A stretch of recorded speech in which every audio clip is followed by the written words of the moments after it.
নমস্কার। আজকে গ্রহের রাজা সূর্যদেবকে নিয়ে আলোচনা করব। কারণ আপনারা কম বেশি প্রত্যেকেই জানেন যে সূর্যদেব বা সূর্যগ্রহ প্রত্যেক মাসেই তার ট্রানজিট হচ্ছে নির্দিষ্ট নিয়মে।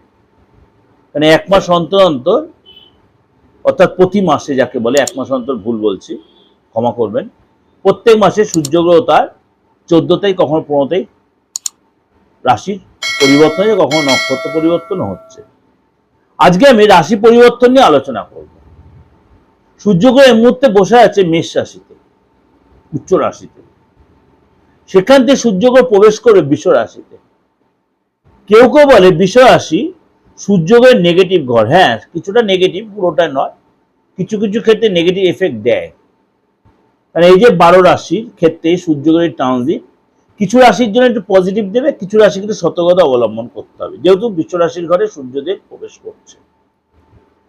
তো এই যে সূর্যদেব 15 তারিখ প্রবেশ করবে, আগামী এক মাস আপনার রাশির জন্য কি এফেক্ট দেবে? আপনার জন্য কি ভালো কিছু বয়ে আনছে, না আপনাকে সতর্কতা অবলম্বন করতে হবে?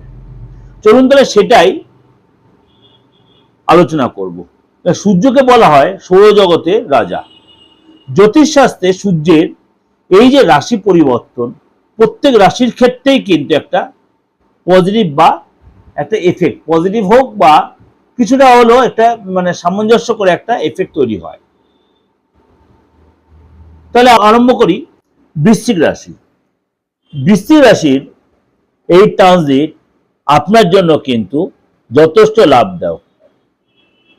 আপনার এই ট্রানজিট হবে সফলতা, অর্থাৎ সপ্তম ঘরে, পার্টনারের ঘর, বিজনেস পার্টনার বলো, লাইফ পার্টনার বলো, আপনার সপ্তম ঘরে এই গোচর করবে। এসে কিন্তু আপনার মানে সরকারি যদি কোনো ব্যবসা করে থাকেন লাভবান হবেন। দীর্ঘদিন সরকারি কাছ থেকে খুব চাপে ছিলেন, সেই জায়গাগুলো আপনার রিমুভ করতে পারবেন, বা আপনি ব্যবসা করছেন সেটা আপনার ডেভেলপ হবে। সরকারি রেটে কোনো ব্যবসা করছেন, ডেভেলপ করবে। যদি আপনি বিবাহিত হন, আপনার পার্টনারের বা পার্টনার বাড়ির কাছ থেকে কোনো হেল্প পাবেন, কিন্তু পার্টনারের সঙ্গে অবধত্ত অঙ্ক একটু বাড়তে পারে। আপনাকে অ্যাডজাস্ট করে চলতে হয় বিশ্বাসী লোকেরা। বিশ্বাসী লোকেদের বলবো আপনার পার্টনার সাথে অ্যাডজাস্ট করে চলতে, যদি আপনি তার সাপোর্ট পেতে চান, তার সহযোগিতা চান, যদি আপনি তার সাথে তর্ক বিতর্কে জড়িয়ে পড়েন, তাহলে কিন্তু ভুল হবে। আপনি অনেক ডিপ্লোম্যাটিক হতে হবে তার কাছে বেনিফিটেড হতে গেলে বা তার কাছে হেল্প পেতে গেলে, এগুলো একটু মেনটেন করবেন। এবং এই সময় কিন্তু আপনার প্রেমের জায়গাটা কিন্তু একটু টেনশন বাড়বে। পার্টনারের সাথে একটা রিলেশন একটু ডিস্টার্ব হতে পারে। কথাবার্তা সংগ্রহ থাকে, বিশেষ করে আপনার লাইফ পার্টনার, বিজনেস পার্টনারের সাথে অনেক কিছু বুঝতে পেরে ওই সময় কিন্তু নিজের মুখে একটু কুলু পাড়তে হবে, আপনার সংযোগে ধৈর্য রাখতে হবে। এবং এই সময় কিন্তু আপনার সামাজিক মেলামেশার ক্ষেত্রে একটু নিজেকে কন্ট্রোল রাখতে হবে। কেউ আপনার দেখা গেল আপনার বিরুদ্ধাচরণ করতে পারে, কিন্তু খুব খুব একটা ফায়দা করতে পারবে না। আপনি এই সময় কোনো ব্যবসা শুরু করতে চাইছেন, অবশ্যই কাউকে যাচাই করেন, কিন্তু ব্যবসা শুরুর জন্য এই সময়টা কিন্তু খুব যে খারাপ হবে তা নয়, করতে পারেন। কিন্তু আপনাকে ইন্ডিভিজুয়ালি বলছি, আপনার নিজের বাচ্চাকে কনসাল্ট করে নেবেন যে আপনার বাচ্চার রবির সিচুয়েশন কি বা কোন নক্ষত্রে রয়েছে, তাহলে আপনি অনেকটা এখানে নিজে কিন্তু অ্যাডভান্স এগিয়ে যেতে পারবেন। সুতরাং আপনি যখন মোটা ইনভেস্টের বা চিন্তা করবেন, তখন অবশ্যই কনসাল্ট করে নেবেন। আপনি এ সময় মনে করুন কোনো এফডি করবেন, কোন সরকারি ফান্ড ইনভেস্ট করবেন, আপনি করতে পারেন। কিন্তু আপনাকে ইন্ডিভিজুয়ালি বলুন, ব্যক্তিগতভাবে সাজেশনই বলুন, অ্যাজ এ অ্যাস্ট্রোলজার হিসাবে আপনি অবশ্যই কনসাল্ট করেন, কিন্তু বড় ইনভেস্টারের সতর্ক মানে মেনটেন করবেন। কারণ আপনার সপ্তম ঘর মানে আপনাকে যদি বৃষ রাশির ঘরে ইনভলভ, এটি কারণ সূর্য বৃষ রাশির ঘরে খুব যে পজিটিভ ফল দেয় তা কিন্তু নয়। এই জায়গাগুলো একটু, এই ছোট ছোট খুচখুচগুলো ব্যাপারগুলো মাথায় রাখতে হবে। কনফিউশন থাকলে অবশ্যই কনসাল্ট করবেন। দুম করে অর্থ কোথাও ইনভেস্ট করবেন না, সময়টা ফেভারে অ্যাজ এ মানে সিচুয়েশন হচ্ছে। কিন্তু বৃষ রাশি ঘরে সূর্য নেগেটিভ ভাইব্রেশন, আপনাকে একটু সতর্ক থাকতে হবে। এটা আপনাদের যেটা ওভার একটা প্রেজেন্টেশন দিলাম, অবশ্যই আপনাদের ভালো লাগবে, অবশ্যই ভালো লাগবে। ভালো লাগলে অবশ্যই লাইক করবেন, শেয়ার করবেন।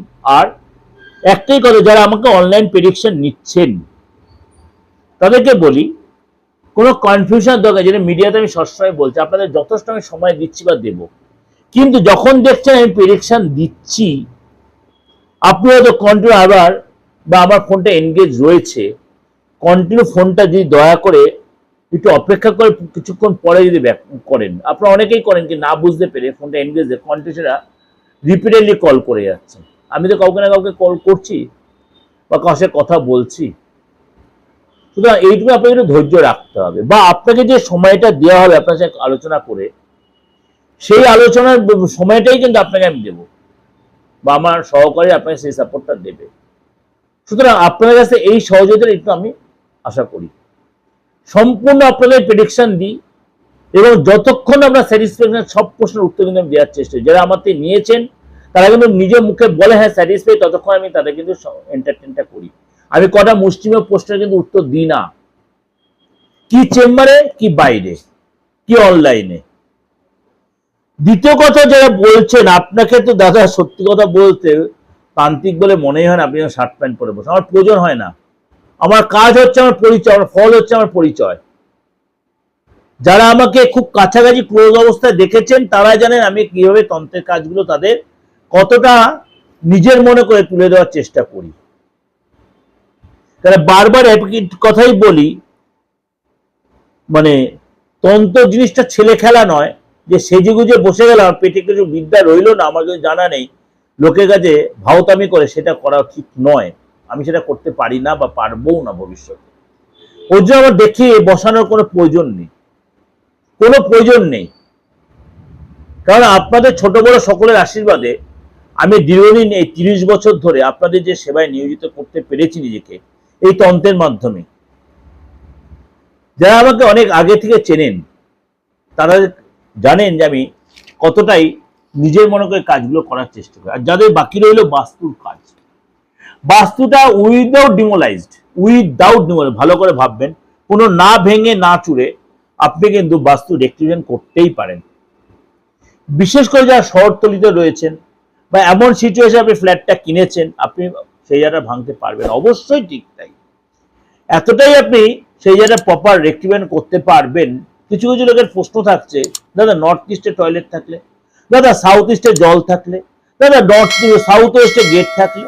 হ্যাঁ, এতদিন তো এইগুলো প্রবলেম হচ্ছিল, এখনো হয়, কিন্তু যেমনি মেডিকেল সায়েন্সের উন্নতি হয়েছে, পুরো ওপেন না করে আপনাকে মাইক্রো করে কাজ করানো হয়। আপনারা প্রত্যেকে জানেন মাইক্রো সার্জারি যে কথাটা, ভাষাটা সাথে আপনার পরিচিত।